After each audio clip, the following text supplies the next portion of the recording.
Miller. For this week's episode, we host Matthew Wharton, America's Greenskeeper. Matthew is a golf course superintendent of Carolina Country Club based out of Charlotte, North Carolina. This episode, we discuss his career, how he truly didn't know about the turfgrass industry when he first started. He went to Virginia Tech and he got a bachelor's degree in engineering before discovering his passion for turfgrass. He discusses how his journey brought him down to Charlotte, where he was closer to home and where he really knew where he could thrive as a turfgrass manager. Mr. Wharton also is a prominent superintendent in the organizations of Golf Course Superintendent Association of America, where he is a certified superintendent. Mr. Wharton also describes his most prestigious honor of becoming a master greenskeeper, explaining the process of how many years it takes, the evaluations, and the different ideas behind what it takes to become a master greenskeeper. We also dive into management practices, cultural practices, different aspects of his golf course that he understands, that he uses to his advantage. He also discusses technological advancement that has occurred in order to create a better job opportunity for him and better understanding how to maintain his turfgrass. We learned so much from Mr. Wharton. It was such a pleasure to have him on. The kids had a great time. We really appreciate your time, Mr. Wharton. And again, this is such a great episode with such great content, with such great knowledge for our students. It really was just a great opportunity to learn from one of the best in the industry. For anyone who's looking to join the golf course industry, wanting to take care of golf course greens and fairways and everything, this is a great episode to listen to. We all hope you enjoy this episode of Tiger Turf Talk.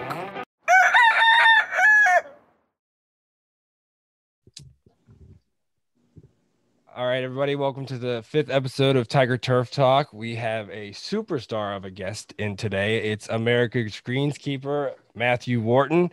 Thank you so much for coming on. We're excited to have you. How are you doing today? I'm doing all right. Thank you all for inviting me to come on. I look forward to speaking with you. That sounds great. So we're just going to start right off the bat. Where did your interest sort of come in with golf course maintenance, and was there ever a moment where you sort of found it? In my time, I was told by my high school biology teacher that there was a major in grass, and that's sort of how I got into it. So we were sort of curious how you found out about it and how you got started off in your career.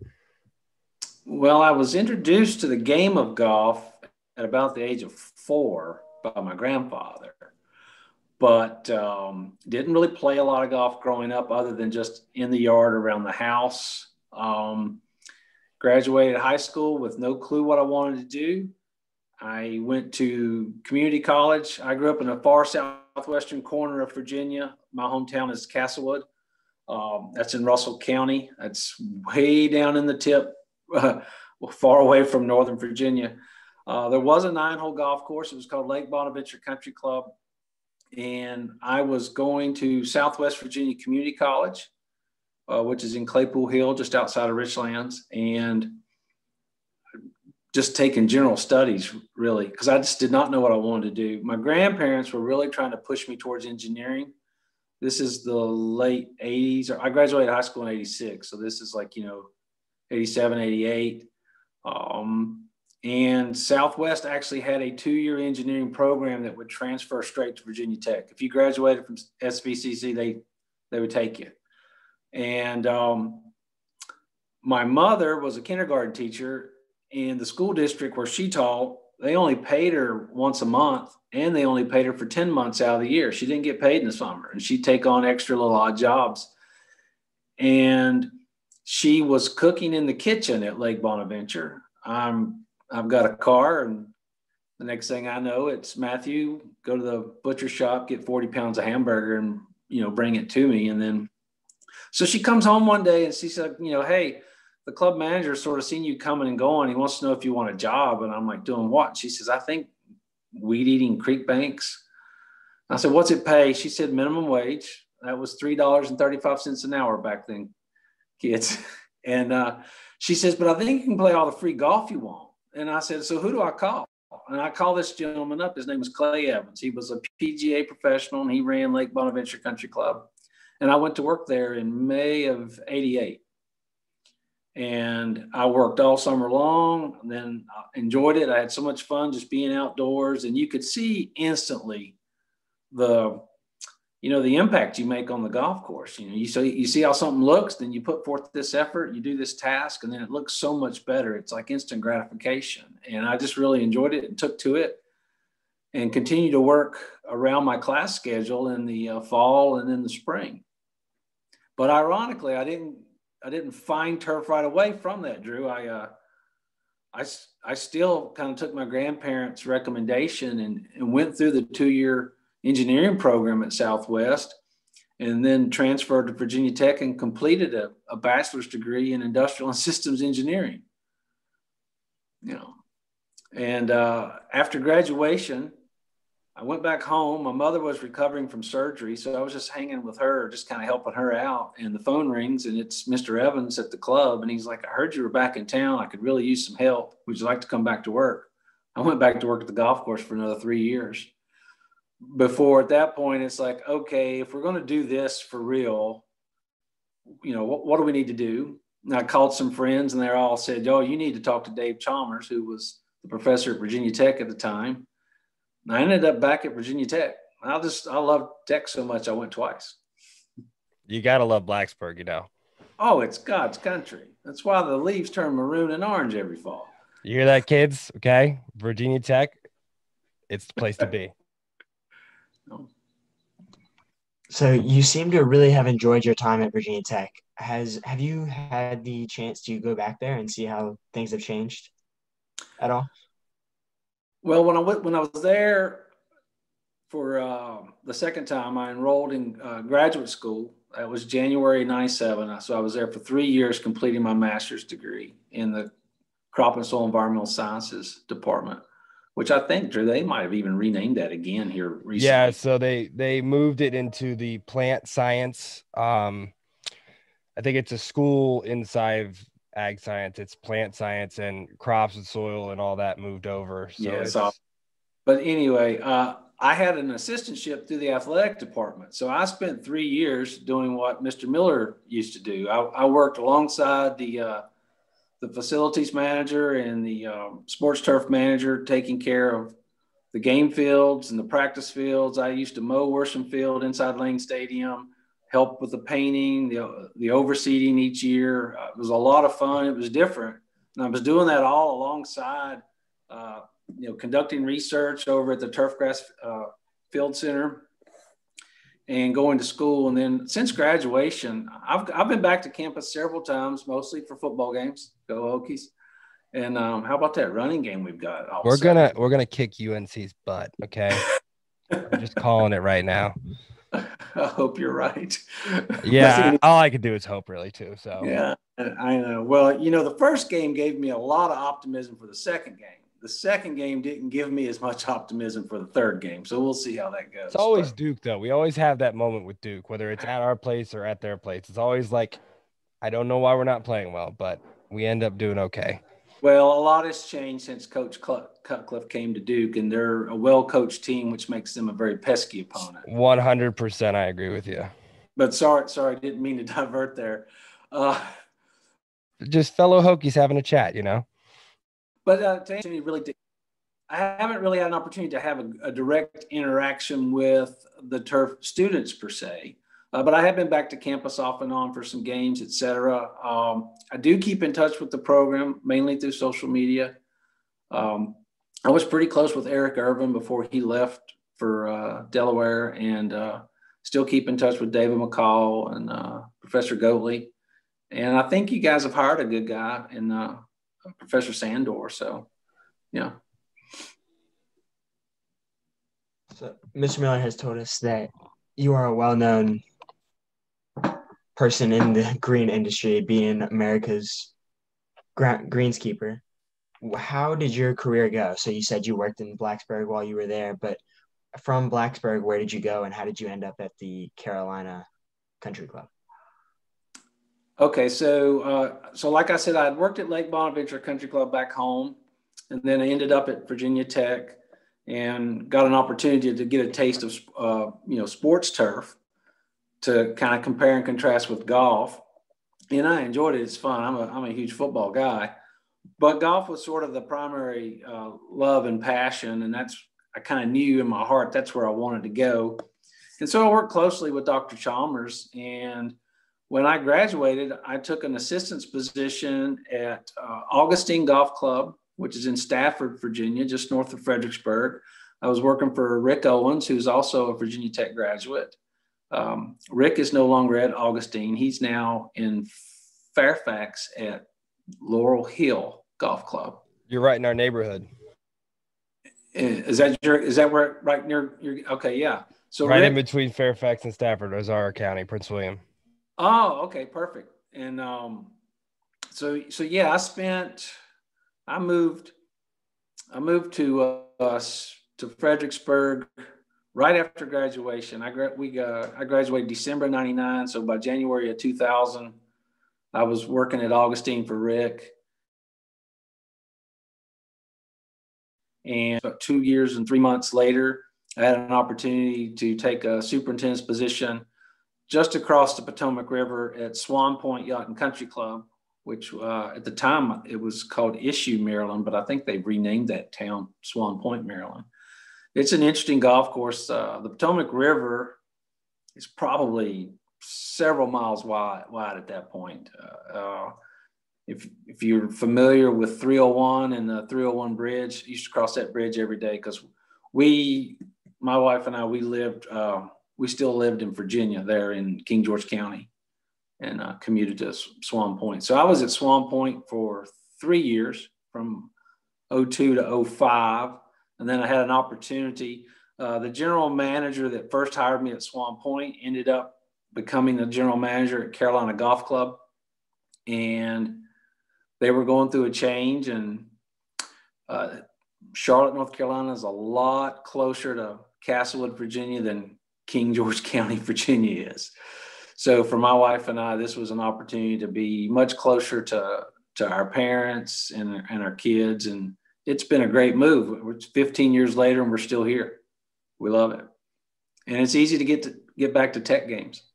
Hey, that's always important when you choose where you're living, you know? So like you said, you ended up near Charlotte. With your location, and I remember when I came down with my class, I don't remember what year that was. I think it was 2016 or something. It was September of 16, which ironically, I mean, it feels like it was just a couple of years ago. I know, right? It's kind of crazy. Yeah. But I just remember walking out and how gorgeous everything was. And you were explaining to us how you have bent grass greens, which obviously you're on the lower end of the transition zone. You might even be outside the transition zone. I'm not 100% sure. Could you sort of explain your decision-making process? And you might have been given bent grass greens, but why would it be a good idea to have the bent grass greens with such stressful summers? And could you sort of speak to the kids what different issues you face and how you sort of combat them? Yeah, sure. Well, so I inherited bent grass greens. In fact, I would say predominantly the majority of greens in the Charlotte area in 2005 were bent grass. I'd be hesitant to venture a guess, but I would say it was 75, 80, 85, 90% bent grass back in 2005. A lot of golf courses were going through some renovations. We went through a 4-year renovation from 05 through 08, and we put in an improved variety of bent grass. We did an A1, A4 blend, which was pretty much kind of everybody back in those days was either doing A1, A4, a blend of the two, or one of the G varieties. Then in the summer of 2010, there was a lot of stressed turf and dead bent grass from the southeast up through the mid-Atlantic and even into southern parts of the northeast. That was a brutal summer. A lot of people lost grass, and what some folks call the ultra dwarf revolution sort of started. You started hearing a lot of talk about champion, ultra dwarf, Bermuda grass, mini verde, and a lot of places converted. We didn't choose to convert. We lost some turf that summer of 2010. Our issues were primarily air circulation related. We invested in some large turf breeze fans and kind of got the golf course back where we wanted it. And then we've just continued to sort of refine but at the same time, my job is to provide the best possible surface for my members to play on. And bent grass is the grass that they prefer to play on. And so, I tell them all the time, I'll grow what you want me to grow. And bent grass is still what they want. And so for me, yeah, it's a challenge every summer. It gets hot, it gets humid, and you gotta be on your toes and take the steps to get over the hump, so to speak. And Mother Nature threw us a bone this year after the last 2 years. I mean, it really cooled off once September got here. And I'm here to tell you, believe it or not, last year it was 99 degrees in Charlotte on October the 2nd. And, this year it barely got into the 70s. So, I mean, there's a huge difference. I remember when I was down there, it was super hot when it was like end of September we visited. So yeah, you guys were down there in September, and we've been, when I first started in this business, you'll hear guys talk about the 100 days, or they'll have some other nickname for it. And it's really all kind of that Labor Day to Memorial Day window. And even I started to recognize early on that, you get past August the 15th and things are starting to change pretty rapidly. And it's just because that's when you really start to notice that it's a little bit darker in the morning. The days are getting noticeably shorter. And as a result, that nighttime temperature has the ability to finally get down a little bit lower so the turf can breathe a little easier. And, but here in the last, 4 or 5 years, August tends to bleed into September, and, the last 2 years it bled into October. So this year's been a nice little welcome reprieve. So that might be the only good thing to come out of 2020 so far. Yeah, that's probably true. Are there any cultural practices that you really focus on during those summer months for those bent grass greens? Probably extra hand watering, stuff like that. Any mostly hand watering and a lot of venting. We use a lot of needle tines. We got the Toro Pro Core 648s. I got 2 of them. So we use a lot of needle tines. Fantastic machines. Yeah. And I've got 22 surfaces. I've got 11 of them have fans. And then actually we added sub air to one of the greens this year. So we're always tinkering. Yeah. Can you sort of explain to the kids, because I haven't gotten into it really, what the fans do for your greens, specifically to benefit the bent grass? Sure. The best way the best analogy I could give you is, so let's just think about yourself outside on a very hot, humid day, and you're sweating, you're perspiring, and it's just laying on your skin. Because the way our bodies work, that perspiration is supposed to evaporate off of your skin, and that as it evaporates, that's what cools us. So if you ever go to a desert climate, you could sweat a lot and you would never even know you sweated, because it's literally evaporating off your skin in that arid climate. But when it gets humid, that perspiration stays there and you feel it and you feel uncomfortable. Well, the turf is going through respiration. It's trying to transpire moisture out through the stomata, and that moisture can't evaporate. It can't leave. It's so humid. So what the fan does is it kind of oscillates across, and it's a strong swath. It just literally blows that humid air mass off the canopy, and it actually allows the plant to function properly. That's really what it's doing. Just to give you guys an idea, this fan is as tall as I am, and it's a massive fan. It's 52 inches in diameter. So, and it sits on the edge of the green, and it just oscillates. And We put them in usually right after Memorial Day, because we have a big tournament over that holiday weekend. So we'll keep them down until that tournament's over, and then we install them, hook them up, turn them on, and they usually run 24/7 until summer's over. So. If I remember correctly, I could be wrong. Your fairways are Bermuda, correct? Correct. With everything, again, you have the hot summers and everything. Do you see a major difference in your cultural practices between the cool season bent grass and your warm season Bermuda? And I remember when I was there, you sort of talked to how different things have become when you're maintaining your fairways. There's a lot more maintenance to it compared to what used to be, whether it's verticutting, aerating. I think you said top dressing was a big one that had become such an important, vital part to it. Could you sort of speak to all those things and how it differs? Yeah, well, so Charlotte sits in what's called the Piedmont region of North Carolina, which is not too dissimilar from Virginia in the sense that it's clay soils. And so the golf course was renovated in 2008 and everything was replanted. We went back with 419 hybrid Bermuda grass on the tees, fairways, and rough. And here it is. So it's 12 years later. And in 12 years, we've had a good bit of common Bermuda grass reemerge, because that's what the golf course was prior.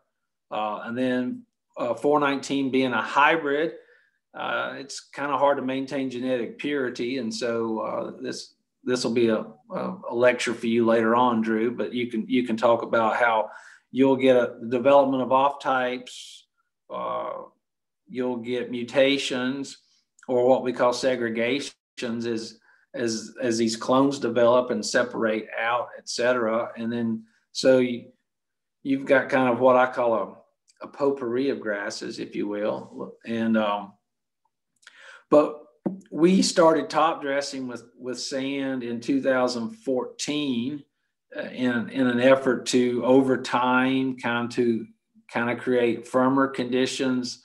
We'd like to be able to reduce or even eliminate cart path only days when it rains. And so we invested in some equipment to apply that sand. And we've been spreading. We buy 300 tons at a time because we've got about 30 acres of tees and fairways. And so we spread at 10 tons to the acre. And we typically do that 2 to 3 times each summer. We try to just sort of in that May 15th to August 15th growing window when the Bermuda grass is really actively growing. And so, yeah, we've put out about 4,000 tons, 4,000, yeah. And since 2014, I think. I did the math earlier this year, actually. Yeah, it's impressive you know that off the top of your head. I'm like, well, that's only because I totaled it up earlier this year. When Gotcha. We did it. Yeah, and so what we and as a result, well, my equipment manager, he's got to sharpen reels more frequently because we're throwing sand out there. We are doing some verticutting and some really deep aggressive verticutting to try to improve the texture of the coarser off types. And so yeah, it's pretty intense.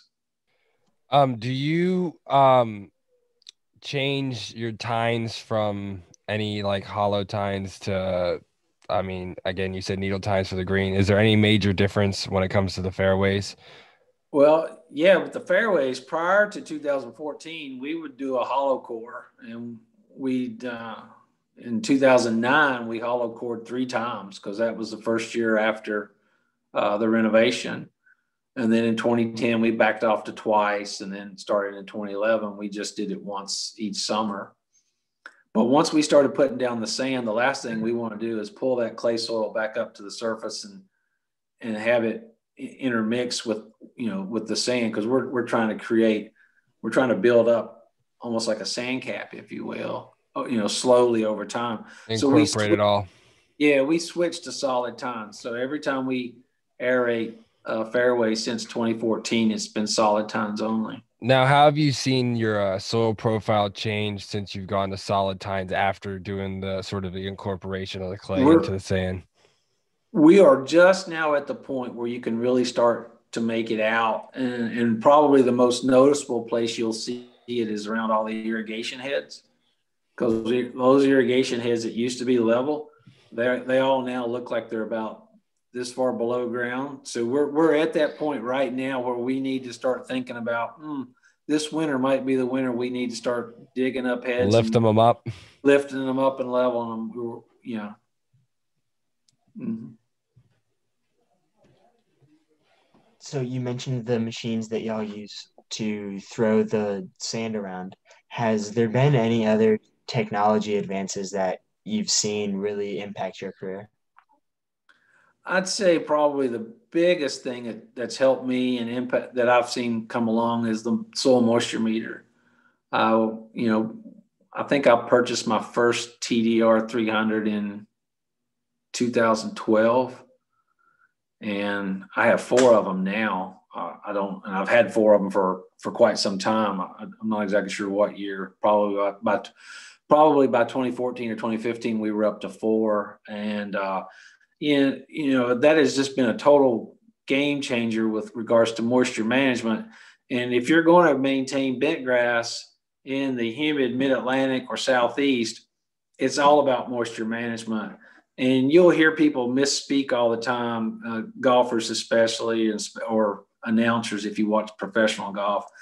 Everyone thinks, oh, well, they've got to apply a lot of water to keep these greens alive. No, you don't need a lot of water. You just need the right amount of water, because water can kill grass. Too much water is worse than not enough water.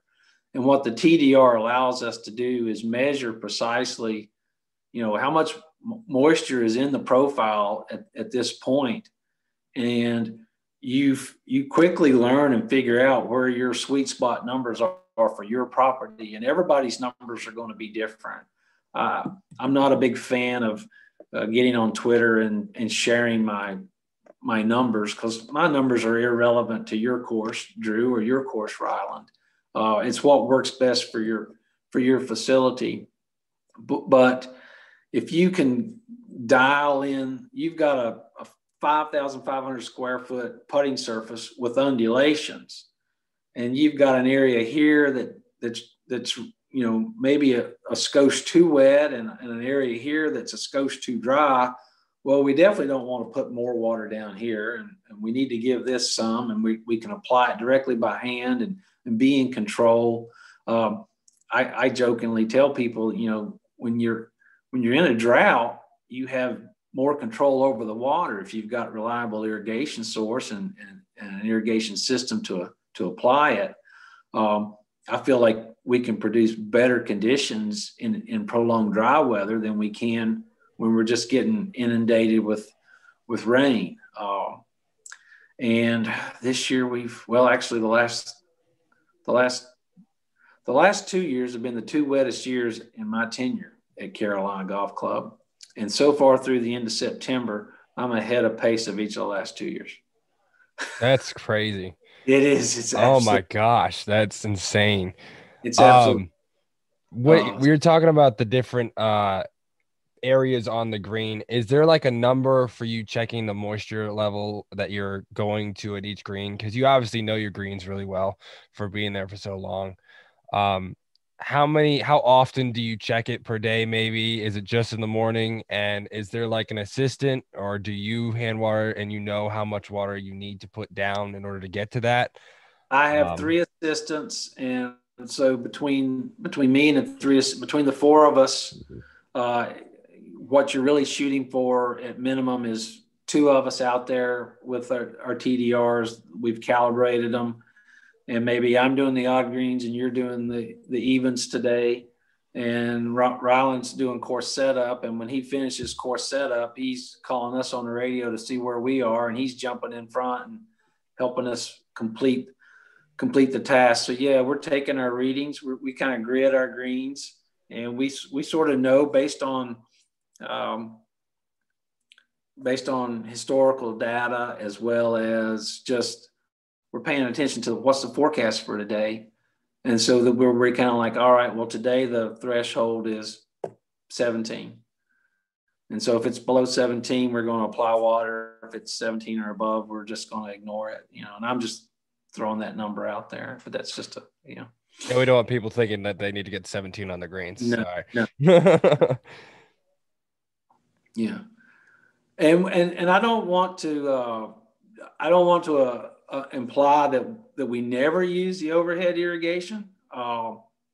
Obviously, you need overhead irrigation at times. Maybe you applied a product that needs to be watered in to activate. But also in our regard, well, let's just go back to say 17 is the number. So our approach, Drew, is if you take, let's say you take 40 readings across a green and your average is 18.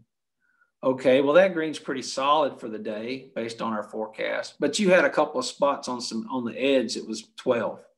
So you're going to hand water those spots and you're going to go on to the next green. Well, you get to the next green and it sits up on a hill. It's exposed to a little more wind coming through the property. And you call me on the radio and you're like, this green's average is a 14. And I've got lows, reading 7 and 8. Well, you're probably going to try to hand water those low areas to try to get them closer to 14. Then we're going to run overhead irrigation across the whole green to try to take that 14 up to 18. So to uniformly across the green pretty much after you got those low numbers up. Right. Yeah. This just popped into my head because I remember when we were down there, Dr. Askew, great man, obviously. I don't know if you remember, he was asking you how you were dealing with your Bermuda grass creeping on your bent grass. I think if I remember correctly, and he pulled out a pocket knife and started cutting around the green. I was like, why are you touching his golf course right now? Is there any issue nowadays with all that? With the Bermuda creeping in on your bent? Well, right. So with Bermuda grass being both stoloniferous and rhizomatous, you run the risk of encroachment. And we've been really diligent for years using a stick edger just to kind of combat the stolons. And we had a lot of success. And we've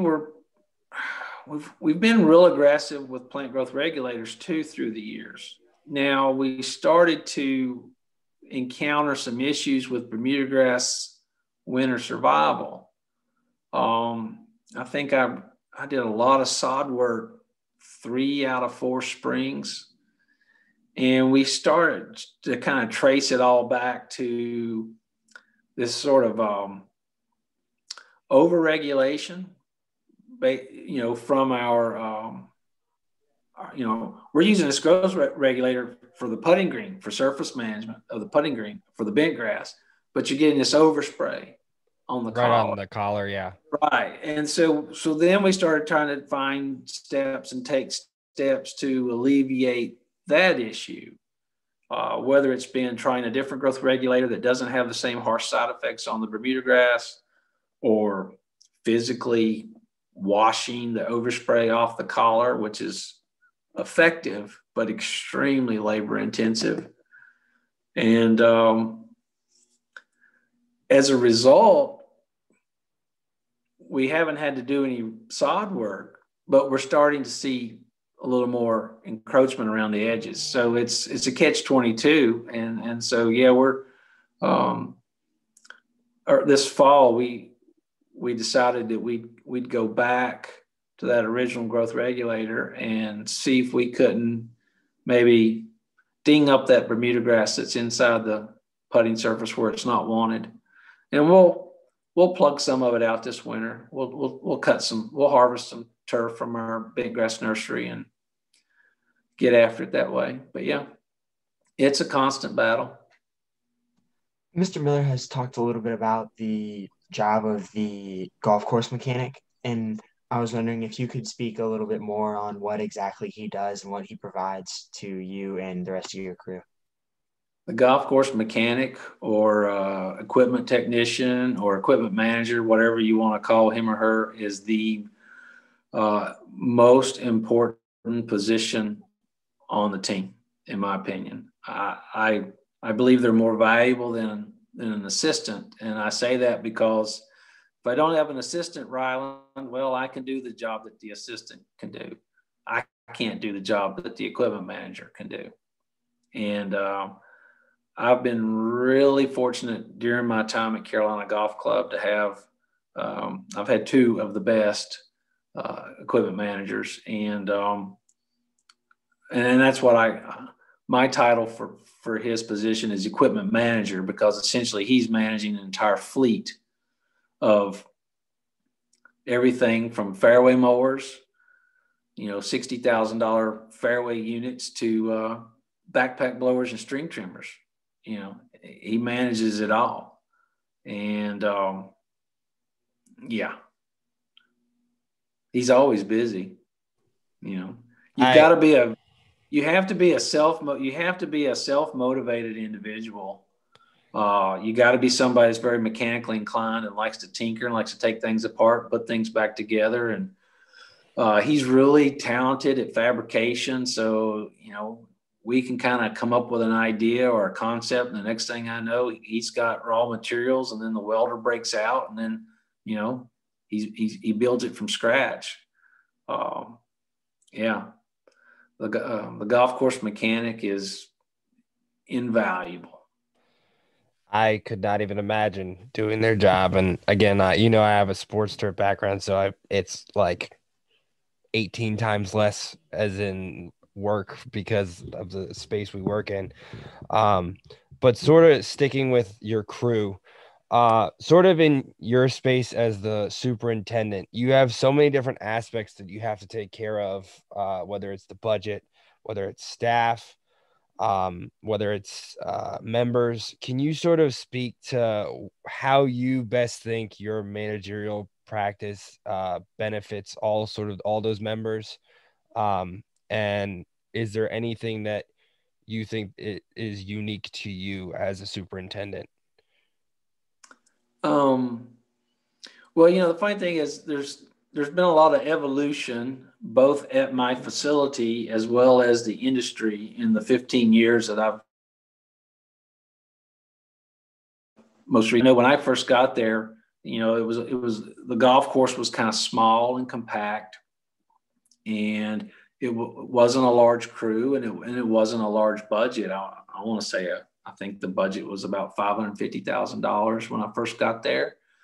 And I used to, you would never find me in the office because I was always on the golf course working.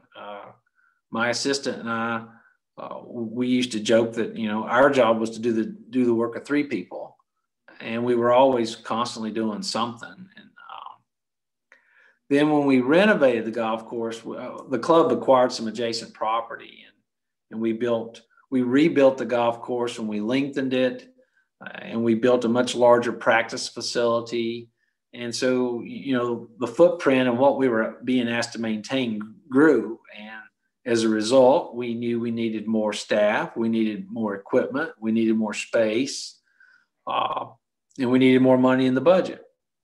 And so the budget grew, and it's just continued to evolve. And I went from having one assistant to two assistants, then I started having two assistants and an AIT, and I finally kind of scrapped the AIT. I've just got three assistants. I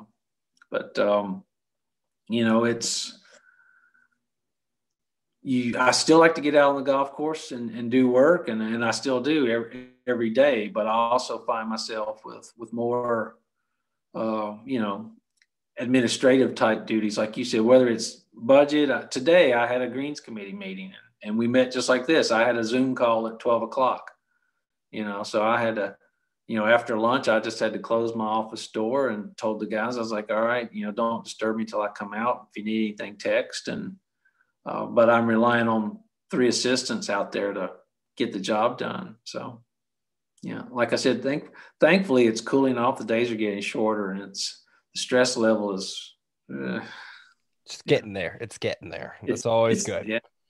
Oh, yeah. It's a good feeling. Yeah. So you're saying right now you rely on your three assistants. The thing that I'm sort of interested in as the superintendent, what are you looking for, say, even in like an interview process? What is it that you're looking for to ensure that you are able to trust those assistants to do the job up to your standard? Well, I think for me, I'm looking for a self-motivated individual. I remember when I went back to graduate school, Dave Chalmers he called it the turf gene. And one of the things I always ask somebody in an interview is, well, okay, so how did you get interested in turf? Because I'm trying to find out, does this person have the gene or not? And, most of us, I don't think I've ever met someone that said, well, ever since I was 10 years old, I loved to play golf and I just knew I wanted to be a golf course superintendent. If there may very well be people like that out there in the world, but I haven't really met them or encountered them. Most people are kind of like me. Either you didn't know what you wanted to do or you thought you wanted to do something different, but somewhere along the way, you might have had an odd job on a golf course that sparked an interest, and then you circled back and studied turf a little bit later in life and kind of got into it. So I always like to find out how folks got interested in turf. I want to see if they have the gene. But attention to detail is big. Honesty, trustworthy is huge. I once let an assistant go for,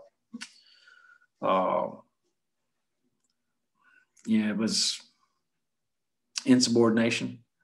And, Nice way of putting it, probably. Yeah. But I'll tell you something else, Drew, is I got a column coming out.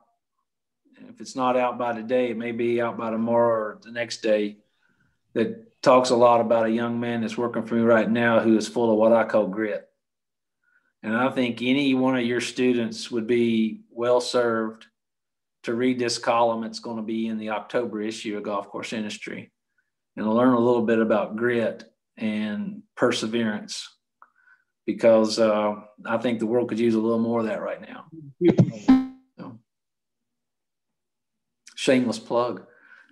It's totally fine.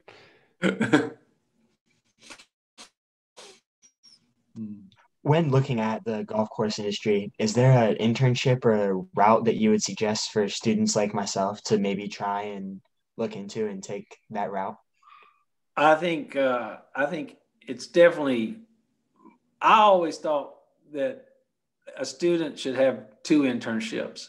And I think there needs to be, yes, go by all means and get you that experience at that top 100 facility, or maybe a place that hosts a major championship or something like that. And, those clubs are very fortunate because there's usually the most desirable internships, and they'll have 4, 5, 6 interns, but sometimes it's also a good idea to maybe go to a lesser known facility, but work for somebody that's well respected and that can offer a lot, teach you a lot, and give you a different experience. I think students would be well served if, if you had that top 100 experience, but then you also had a taste of what life was like when, maybe there's not as many resources at the disposal, and there's some creativity involved, and you need to kind of, see both sides of the coin, so to speak. I think that would be, my advice. So you just spoke to the fact that you wrote this nice piece about grit in golf course industry. And you sort of become a writer for them. I remember when the issue came out with us, you actually had I loved it. You had gone to Ireland, I think, and you walked, I think it was 7 days. You walked playing golf at different golf courses in Ireland. How have you sort of seen like your writing become a nice like outlet of what you're doing to get and you said like it's a good piece for the kids, sort of how has that experience been for you, and to see it sort of come to, and again, more writing to light? Well, when I took that first head superintendent's position at Swan Point Yacht and Country Club, a lot of private clubs had newsletters, a little monthly newsletter that was a little bulletin that they would print for the members. And we had a space in the newsletter. And so I wrote for that once a month. And then when I came to Carolina Golf Club, same thing. They had a little monthly newsletter that I wrote for. And you're really just using that as an opportunity to kind of inform people as to, what's going on the golf course at that particular time of year. Maybe you've got a project going on and you're giving them an update or on the progress, et cetera. Or maybe it's, late fall, early winter, and you're just explaining, why you need to have a frost delay, that kind of thing. And, printed newsletters sort of became a thing of the past as we, kind of ventured deeper into this electronic age. And I started writing a blog, basically. I used to just have direct email to the members, but I didn't like the software. It wasn't user friendly. It was hard to upload photos. And one day in my office in November, I created my blog page. And so I've had a lot of good positive feedback from the membership. I've had people come up to me and be like, "Oh, when are you going to update your blog again? I just love reading your blog." And, that's nice to hear. But I think for me, I kind of discovered it's a creative outlet.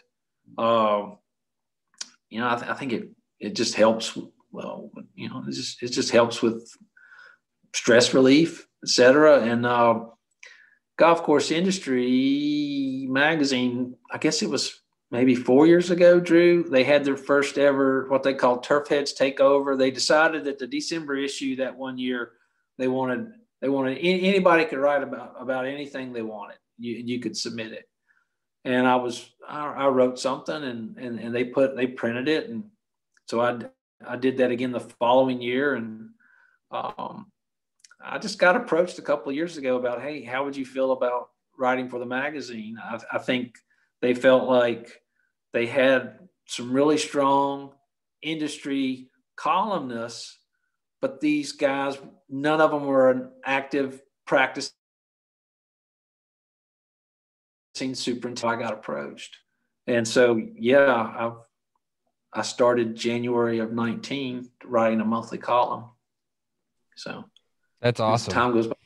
Yeah. So you sort of talked to it a little bit about how you were talking about your blog and that's how you updated your members and whatnot.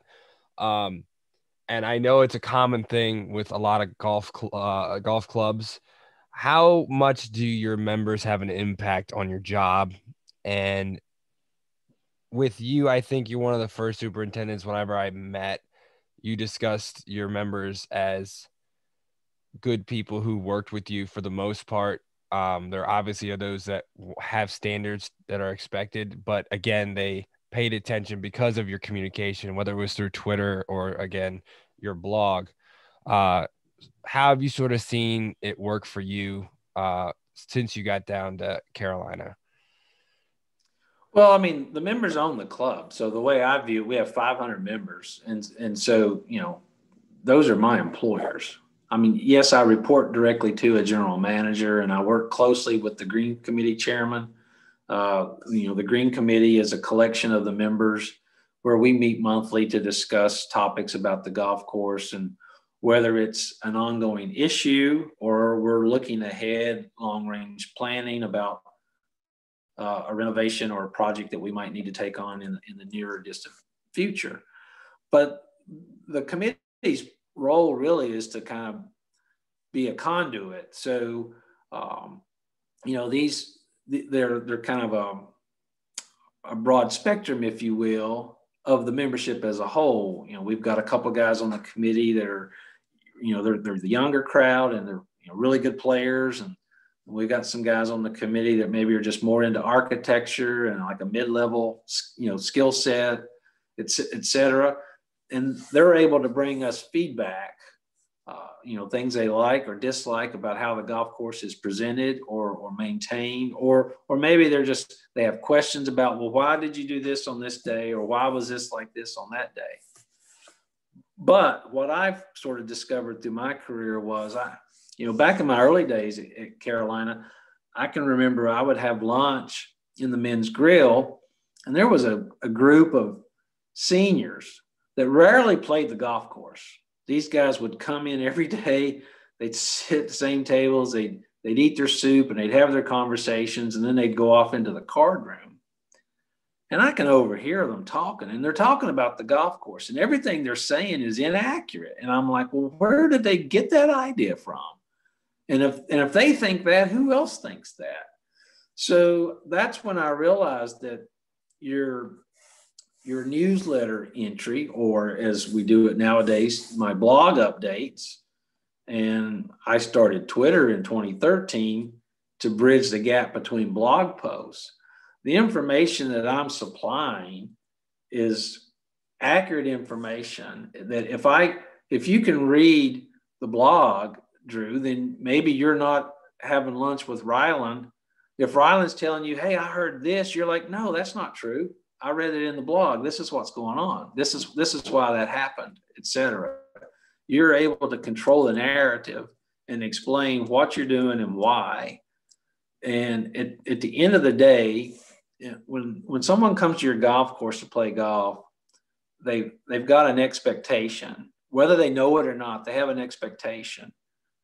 And if the golf course doesn't meet their expectation, they're not going to be happy. They're not going to be satisfied. And if it exceeds their meets or exceeds their expectation, they've had a great day, a great experience. Because that's really what we're doing. We're providing a place for you to play a game and have an experience. So if I can give you a little nugget of information, it might help you establish or set a realistic expectation, you're less likely to go home dissatisfied. And so that's really what, we're closed every Monday, and we call it Maintenance Monday. And so, if you're stuck in your office and you look at Twitter and you see some photos and some information that I've shared about, here's what all we did today on Maintenance Monday. Well, A, you don't feel so bad about the fact that you didn't have access to the golf course because you saw that we got a lot of work accomplished. And B, if you're planning on playing tomorrow, you already have some expectation of what kind of conditions are going to be like because you know what all we did today. So. That's awesome. And again, open communication, even with most of the time people don't want to have open communication, I think it does wonders for those who are uneducated. And I'm sure your members are probably some of the most educated golfers when it comes to those showing up than anyone in the country, really. So I'm going to shift towards a little different, a bit of a subject. The Golf Course Superintendent Association of America is a very large organization. Obviously, there are many golf courses across the country and across the world. Sort of how important it is to you as a superintendent is to be a part of that organization, and how have you seen it impact your career over the years? Well, it's huge. And I mean, I'll say this. So there's roughly about just under 15,000 golf courses in the U.S. And the Golf Course Superintendent Association of America we're just shy of 20,000 members worldwide. I first learned of and became a member of the GCSAA in 1997, when I had re-enrolled at Virginia Tech as a graduate student. I think I might have been at school a couple of months, and then someone said, "Hey man, we're going to have a turf club meeting. Are you coming to turf club?" And I was like, "Yeah, sure, I'll come." And that's whatever that is, right? Right, exactly, yeah. And so the first rule of turf club is to never talk about turf club. No, that's something else. So that's when I learned about, GCSA has a student membership. And so I filled out the application form. I think Dave Chalmers had to sign it for me. And, I got this green student member card and started getting issues of Golf Course Management magazine coming to the apartment. And, GCM just sort of opened my eyes to what the world of this industry is. You start to see photographs and read articles about people, golf courses all over the country. All I knew prior to that was Lake Bonaventure Country Club in the foothills of the Appalachian Mountains. And it was a 9-hole course. I didn't have a vast knowledge and experience of what golf courses were like, other than, I did grow up watching professional golf with my grandfather. And so it's been instrumental in my career, because once I graduated and became an assistant, then I became a Class C member, and I started to attend conferences and take continuing education seminars and accumulated points. And it opens up this vast network of friends, colleagues, peers, whatever words you want to choose. But I know if I had never joined, I guarantee you I wouldn't know half as many people as I know today. I wouldn't have the relationships that I have. And I would not have been able to continue my education at the way I have. So, I would encourage, if you haven't done so already, what is a student membership nowadays? We actually, I've been told that I say it wrong, but Shalia, am I saying that right?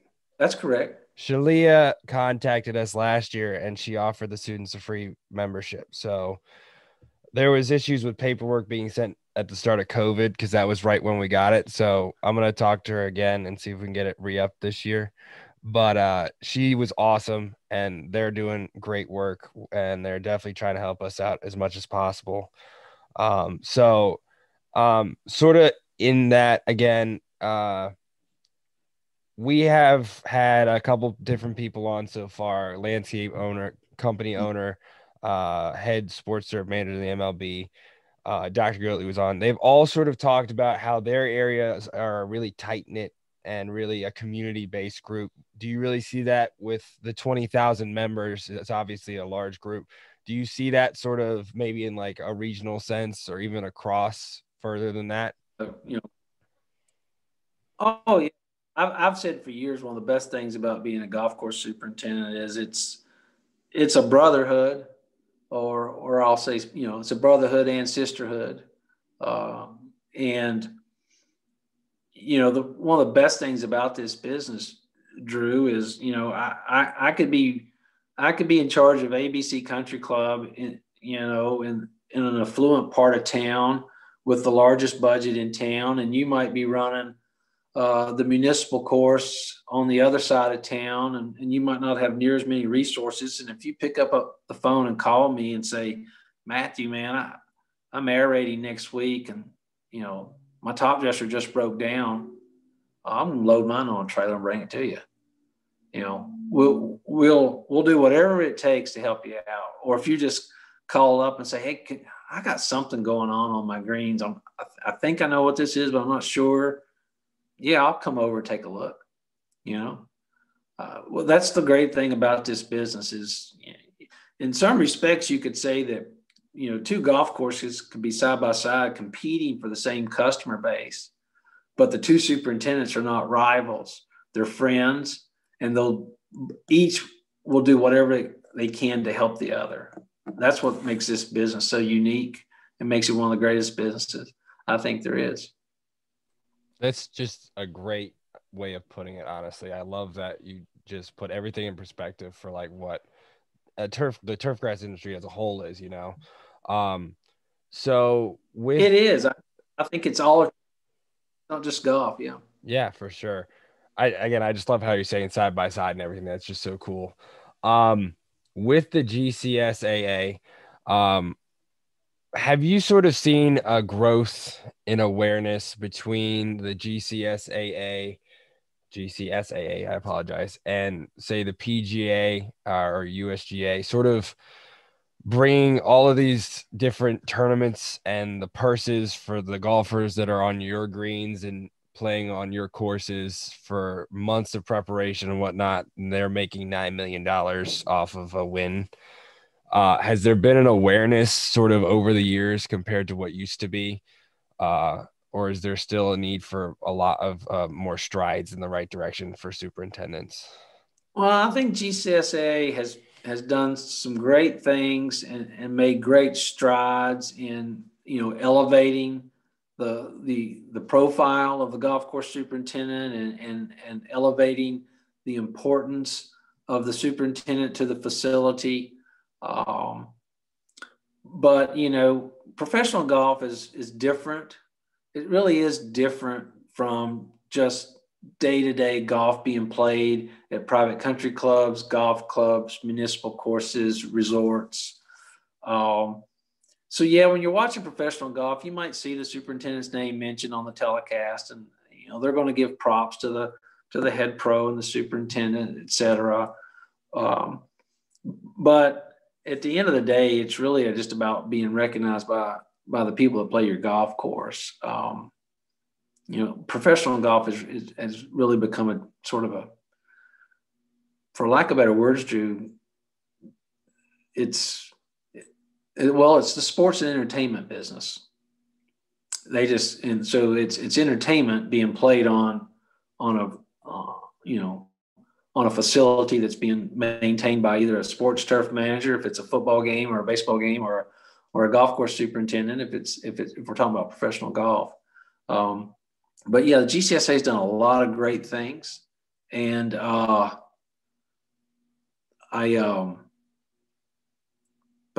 there's always room for improvement. There really is. There's stuff going on right now with STMA and the National Players, the NFL Players Association with the artificial turf. I saw that. Yeah. But the funny thing about that is and I personally, I can't stand artificial turf. We preach that here, so go ahead and. well, it's so hot. The surface temperatures get so hot. But what I don't understand about what the NFL Players Association are doing, so in 2020, you're going to say we need to take this out. When they played, the stuff they played on in the 70s and the 80s, Drew, was it carpet? It was like carpet on concrete. Literally. What they're playing on now. Yeah, which I mean, it still is carpet on concrete, but it wasn't like a thin carpet, But yeah, no, it's definitely bringing awareness to the sports turf managers. So, and I've seen a few things like rounds for research and specific golfers actually partaking in sort of different ideas behind that. But so here's the big one that a lot of us are trying to understand. You received a prestigious honor as one of the first master greenskeepers in North America. Is that correct? Oh, I don't know. No, I was certainly not the first in North America, but I can explain to you what the master greenkeeper is and how that came about. That would be awesome, because I heard it is a very long process. Okay, so GCSAA, that's the Golf Course Superintendents Association of America. Well, there's an organization in the United Kingdom, over in England and Scotland, known as the British and International Golf Greenkeepers Association. So they refer to themselves as BIGA. And within GCSAA, superintendent. So that's the letter C. You might see the letter CGCS sometimes after someone's name. And what is a certified golf course superintendent, you ask? Well, have you ever heard of a certified public accountant? So think of it this way. If you were going to have your taxes done, are you going to take your taxes down the street to a guy who's got a sign out in his yard that says lawnmower repair and income tax service? Or are you going to take your taxes to a certified public accountant? So, there are a lot of different industries and professions that have levels of certification to basically tell you, the consumer, that this person's highly trained and highly qualified, and they have over some set of standards that were established, criteria. And so the Master Greenkeeper certificate is to BIGA what the certified golf course superintendent is to the GCSAA. And I wanted to be both. And I completed my certification with GCSAA in 2014, and I got my Master Greenkeeper in 2016. Now, the process different, but there are some similarities and crossovers. In order to become a certified superintendent, you have to have worked as a superintendent for a predetermined length of time, and it's kind of a sliding scale based on your level of education. So in other words, if I came straight out of high school and started working on golf courses and worked for so long and then ultimately climbed my way up to being a superintendent, well, they would want me to have worked a little bit longer than program with a degree. So that's what I mean by the sliding scale. Once you've got the work experience for the certified superintendent, then you have to have your facility attested. 2 certified superintendents are going to come to your facility and they're going to do an inspection. And we're not just going to look at the golf course and the playing surfaces. We're going to go through your storage, your record keeping, your first aid and safety. It's a total audit of your operation. It's a written exam. Once you pass the written exam, you can call yourself a certified golf course superintendent, and then you have to in order to maintain your certification, the number of points that you would normally have to maintain your Class A level, well, it's even more so. So there's a continuing education requirement. Master Greenkeeper is pretty similar in the sense that in order to get started, you have to have had so much work experience. And it's points per year. You've got to spend about 10 years of work experience. But within those 10, you need to have been the top guy for at least 3 years. And you got to be at least 2 consecutive on your facility. So in other words, maybe you've worked in the business for 10 years. You've been a head super, or sometimes they use the term course manager. Maybe you've been a course manager for 3 years, but you changed jobs. You've only been at that new place for like, say, 6 months. You got to wait. You got to before you can go on to the next stage. Again, that's because stage 2 is a full-blown audit of your course and operation. So that's why they want you there for a minimum of 2 years, because they want to know that they're grading you, not the guy that you took over for. You're going to have 2 master greenkeepers come to your facility, and that's where a lot of the similarities are between the 2 programs. When you go to the exam stage for master greenkeeper, that's where it gets a little different, because the CGCS exam, it's a lengthy exam, 3 parts, but it's all multiple choice. The master greenkeeper exam is 2 parts, and it's all essay. So it's examination. And my grandfather told me at a young age, he said, Matt, you can never have too much education. There's no such thing as too much education. So Drew, you're talking to a guy who spent 5 years in the community college system, then spent 2 years at Virginia Tech completing a bachelor's, and then spent 3 years at Virginia Tech completing a master's.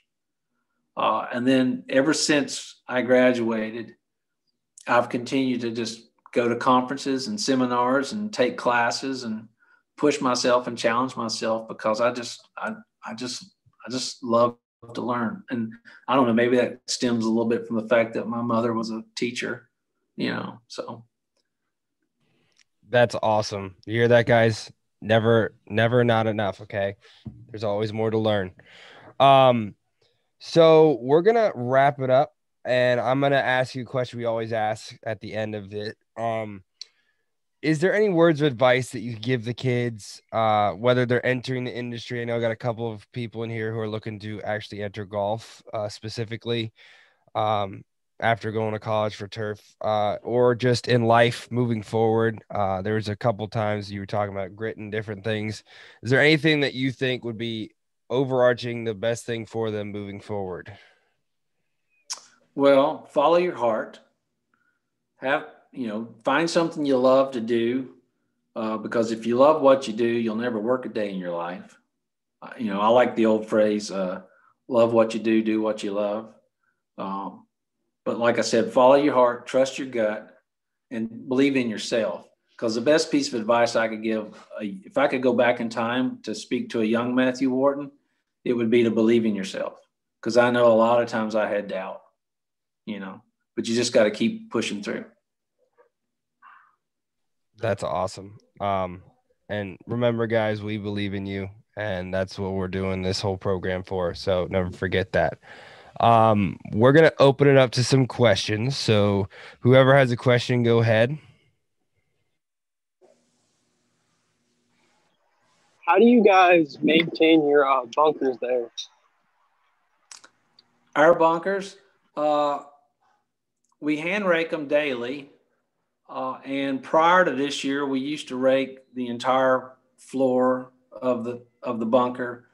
But the members, I can't remember, it was about April or May, really started pushing for what's kind of commonly referred to in the industry as the Aussie Method, which is just sort of an abbreviation for what you typically see down in Australia. And so where the sand tends to kind of curl upwards is packed and rolled and kept smooth. And then just a flattish portion is what's actually raked. But we hand rake daily. Praga spent the summer on a golf course, so he was interested to see the difference from where he was at. Any other questions, guys? Yeah, I have a question. How many people do you have on a crew, on your crew? Currently, there's 13 of us. We're a little short-staffed. I was talking earlier about some of the labor challenges. In fact, I was telling the Greens Committee earlier today, and going back to April of last year, we've hired 17 people. I've hired 17 people since April of last year. I did not terminate anybody. I only have one young man still on the team. Of the other 16 that are no longer with us, only one of them gave me a 2-week notice. Nice guys. I mean, geez. Yeah, it's been a challenge. It's been a challenge. But a normal crew for me would be about 18 this time of year. We take 2 interns in the summer, so we'd bulk up to 20. I think the largest staff I ever had was 2014. We had like 24. Yeah, that was a good team that year. Thank you.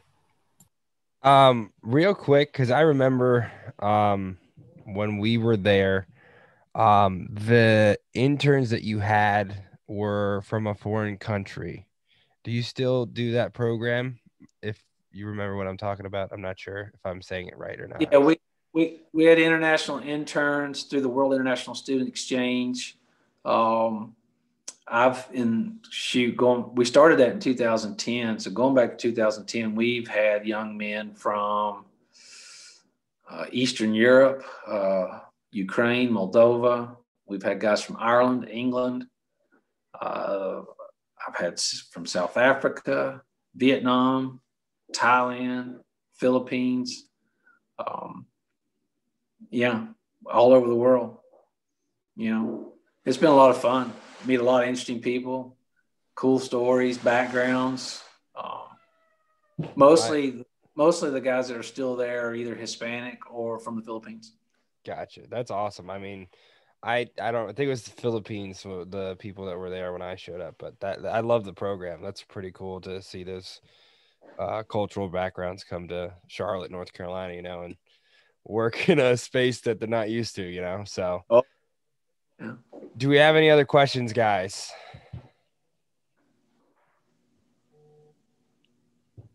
I think it's happy hour, Drew. Oh, if only, right? All right, guys. Thank you so much for coming. We really appreciate you. We hope you had a good time. I know we all enjoyed it a lot. Again, we can't thank you enough for your time. Again, thank you and take care of yourself. All right. Stay safe. Yes. Yeah. Same to you. You all stay safe. I hope you get the opportunity to get back out on the fields, and I hope Drew's able to give you some personal instruction when the time comes down, and you guys continue to work hard and stay safe. And Drew, get out of the box when you can, man. I'll try. I'm trying. They're not letting me. And go Hokies. Go Hokies. Let's kick UNC's butt this weekend, huh? What do we say? Here's hoping. That's right. All right, guys. What do you say? Thank you. Thank you. Thank you. Thank you. Thank you. Thank you. Thank you. Thank you. Thank you. Wow. Oh, thank you all. It's been a real pleasure. Awesome opportunity to speak with you all. Wish you all the best of luck, because the future is yours. The future of the turfgrass industry is yours. You've got a great leader in Drew Miller, and future's bright for turf. Looking forward to it.